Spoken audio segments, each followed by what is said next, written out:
Faedah yang pertama dari sudut pendidikannya, firmanullah Ta'ala, wa ma khalaqtul jinna wal insa illa liya'budun.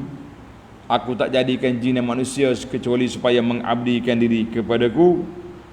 Tulis para pelajar, fal hikmatu min khalqil jinni wal ins al ibadah.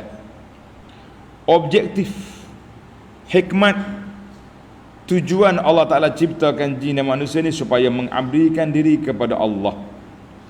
Tuhan tak jadikan dia semata-mata nak suruh buat bangunan atas dunia, nak suruh makan, minum, kencing, berak, kahwin, itu je. Tidak, mereka ada matlamat besar penciptaan, iaitulah mengabdikan diri kepada Allah Azza wa Jalla. Jadi kalau kita tak jalankan tugas ini, bermakna kita lah manusia yang cuai, manusia yang tak ikut peraturan, dan manusia yang celaka dan rugi. Itulah calonnya, wal iyazubillah. Baik para pelajar sekalian, kemudian kita masih lagi dalam ayat yang sama. Kata di para ulama tadabbur, dia kata ayat ini menunjukkan kepada annal insa wal jinna mukallafuna biibadatillah. Jin dan manusia diberi tugas. Mukallaf maknanya taklif, keberatan syarak, tanggungjawab syarak. Apa makna tanggungjawab syarak? Siapa dia mengabdikan diri dengan ikhlas, dia selamat. Siapa dia tidak mengabdikan diri, dia celaka dan dia binasa. Siapa dia buat ibadat dengan baik, dia boleh pahala. Siapa dia tak beribadat, dia berdosa. Itu maksudnya taklif. Taklif tu tanggungjawab syarak yang Allah Ta'ala anugerahkan kepada kita, anugerahkan kepada jin dan manusia. Maka di sini untuk merealisasikan usulul ibadah, tulis usulul ibadah itu ada tiga. Yang pertama al-khauf, takut pada Allah Ta'ala. Yang kedua ar-raja, mengharapkan. Yang ketiga al-mahabbah, cinta. Kita buat. Bila kita takut, kita tak akan derhaka. Bila kita harap, kita akan melakukan ibadat. Tapi dua-dua tu ada mahabbah, cinta. Makin tinggi darjat kecintaan kita kepada Allah, makin banyak kita beribadat. Sebab apa? Sebab bila kita sayang Allah, kita akan sayang dengan kata-kata Allah. Kita banyak baca Quran, kita akan banyak merendah diri kepada Allah, kita akan banyak salat, kita tunjukkan bukti kita yakin kepada janji Allah, kita bersedekah. Jadi semua ibadat kita tu, banyak ke sedikit, duduk di al-mahabbah. Makin banyak cinta, makin tinggi dia punya ibadat. Allahu Akbar. Menarik ni para jemaah sekalian. Baik, kita jangan ambil panjang-panjang, tak ingat pula nanti. Kita berpindah kepada faedah yang ketiga dalam ayat yang sama. Sebab ayat ni fokus. Dalam surah Az-Zariyat ayat 56 ni menjadi asas. Tujuan diciptakan jin dan manusia. Timbul satu soalan, menarik juga soalan ni. Kita cari yang belik-belik je faedah ni. Banyak faedah dalam kitab kita. Soalun anil hikmah. Tentang hikmah Allah Ta'ala jadikan jin dan manusia untuk ibadat. Tapi ada lagi satu makhluk, nama dia malaikat. Limadha lam yuzkaril malaikah?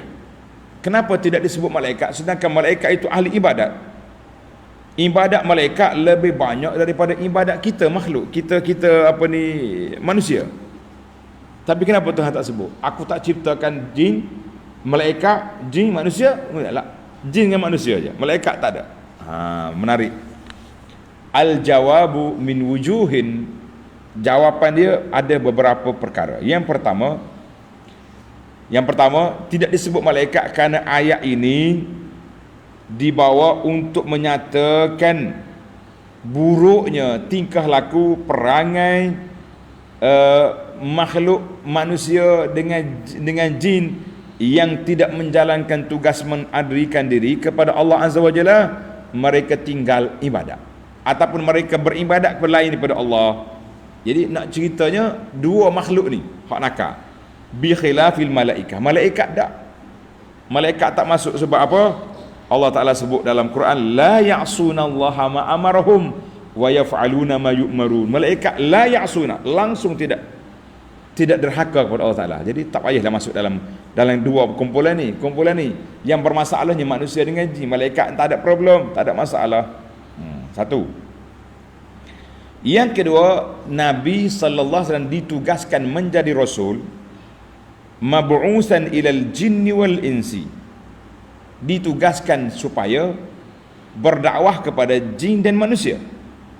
Bila Allah Taala sebut dalam ayat wa zakir, peringatkan Muhammad, nak ingat kepada siapa?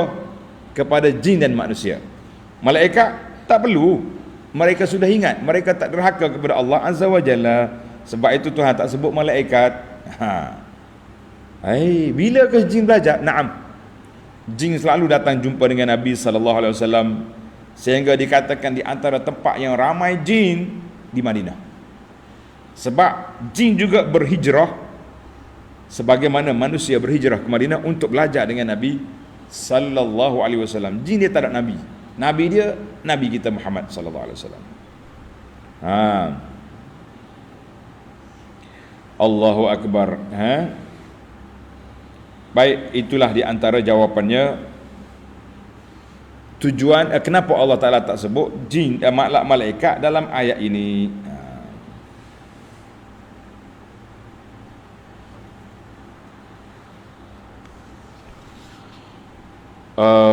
Ada lagi yang ketiga, dia kata. Yang ketiga, sebab puak-puak kafir ni dia membesarkan malaikat dia sembah malaikat.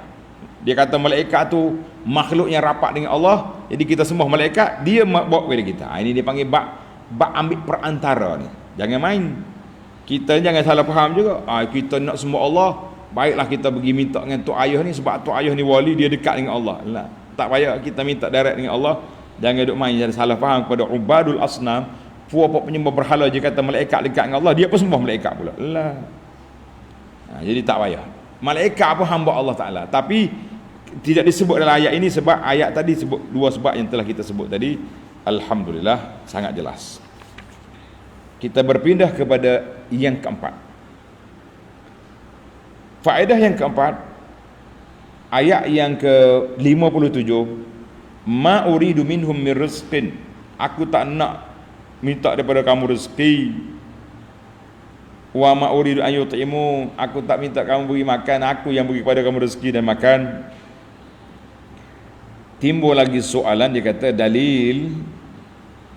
Ayat ini juga menjadi dalil bahawa semua benda yang kita dapat itulah rezeki. Rezeki ini bukan sekadar makan dengan minum je. Semua benda kita dapat itu rezeki. Rezeki dapat. Kenapa Tuhan sebut makan minum je sini? Asasnya manusia ni duduk di situ. Kalau kita tanya manusia ni, awak ni kenapa tak pergi kuliah tu? Allah tak sempat, pergi cari makan.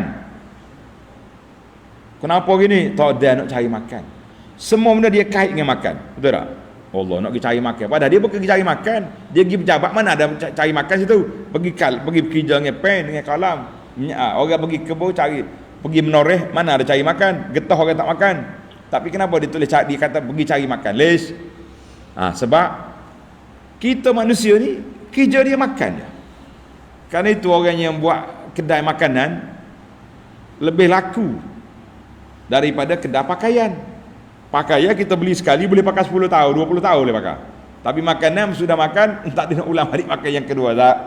Maka dia kata di sini para ulama mengatakan Allah Taala sebut wa ma uridu an yutimu, dia sebut makanan sebab makananlah yang menjadi punca manusia ni. Berkelahi ke halal haram duduk di makanan.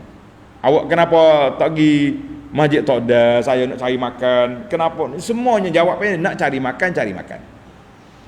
Jadi itu Allah Taala yang Maha Kaya. Dia sebut makan, tapi rezeki itu luas. Semua benda yang kita dapat daripada kebaikan namanya rezeki lah tu.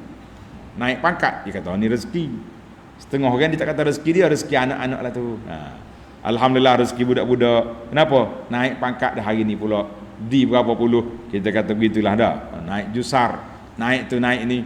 Kenapa apa ni? Allah rezeki anak-anak lah tu. Buka cawang yang satu lagi pula perniagaan kita. Dia main anak-anak belakang sebab rezeki. Kita kata rezeki itu luas. Allah Ta'ala sebut sifat dia dalam ayat ini. Dia kata apa? innallaha huwar razzaqu dzul quwwatil matin. Allah Taala yang bagi rezeki. Razzaq, ar-razzaq. Razzaq tu min asma'illahi azza wa jalla, salah satu daripada nama Allah ar-razzaq, bisiratil mubalaghah li kasrati rizqihi, kerana banyak rezeki Tuhan beri. Sifat dia pun razzaq, banyak memberi rezeki kepada kamu. Allahu akbar. Semua orang dapat rezeki daripada Allah yang beri rezeki. Baiklah para pelajar sekalian, insya-Allah dalam bab Asmaul Husna ni kita tengah duk cari kitab mana yang comel untuk kita baca kepada para jemaah sekalian. Sebab kita duk sebut di antara cara nak kenal Allah, kita kenal nama dia, kita kenal sifat dia, kita kenal makhluk dia. Jadi kita kena belajar insya-Allah. Baik. Yang kelima, yang terakhir, fa inna lilladzina zalamu, sesungguhnya orang-orang yang zalim, zanuban. Zanub tu macam timba. Orang ambil timba nak mandi, dia siram atas kepala dia. Jadi dikatakan wajhul munasabah. Munasabahnya Allah Ta'ala guna azab itu dengan kalimah zanub, timba tu. Kenapa? Annal azab munsabbun alaihim kama yusabbuz zanub. Siapa dia buat dosa, seolah-olah dia ambil dosa-dosa tu dijirus, disiram atas kepala dia, maka habis basah. Demikianlah orang yang mandi, dia ambil air, dia siram dengan zanub atas kepala dia, basah. Jadi artinya dosa kita tu kita kena tanggung, dan kita juga kena bertanggungjawab dengan apa yang kita lakukan.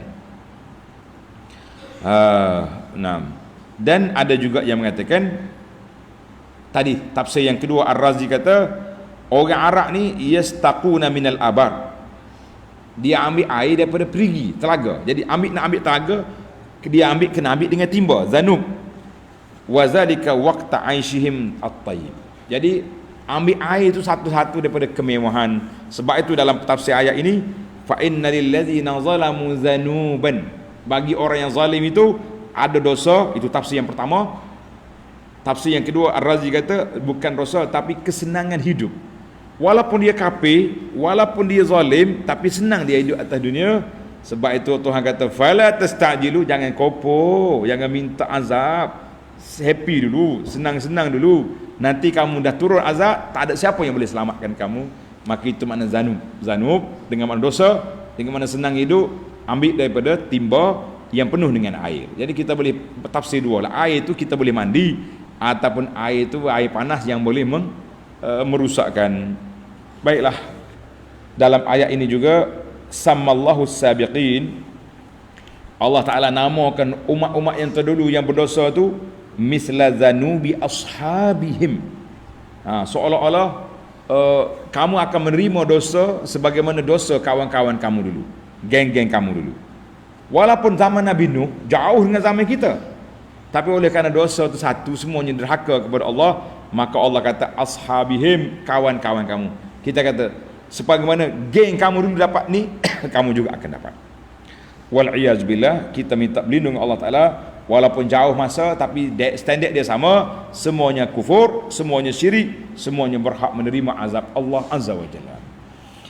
Maka dengan ini alhamdulillah, kita berdoa kepada Allah Azza wa Jalla dengan namanya yang maha indah, dengan sifatnya yang maha tinggi, supaya Allah jadikan apa yang kita belajar ni dari surah Az-Zariyat, daripada mukaddimahnya ayat yang pertama sampai ayat 60, Allah jadikan kita dapat memahami ayat-ayat ini, berpegang dengannya dan beramal dengannya, dan kita memahami tujuan kita hidup atas dunia ini untuk mengabdikan diri kepada Allah Azza wa Jalla, untuk mengabdikan diri kepada Allah Azza wa Jalla. Amin ya rabbal alamin. Wa sallallahu wa sallama wa barak ala Muhammadin wa ala alihi wa sahbihi ajma'in. Walhamdulillahi rabbil alamin. Wassalamualaikum warahmatullahi wabarakatuh. InsyaAllah kita akan sambung lagi dalam ayat dalam surah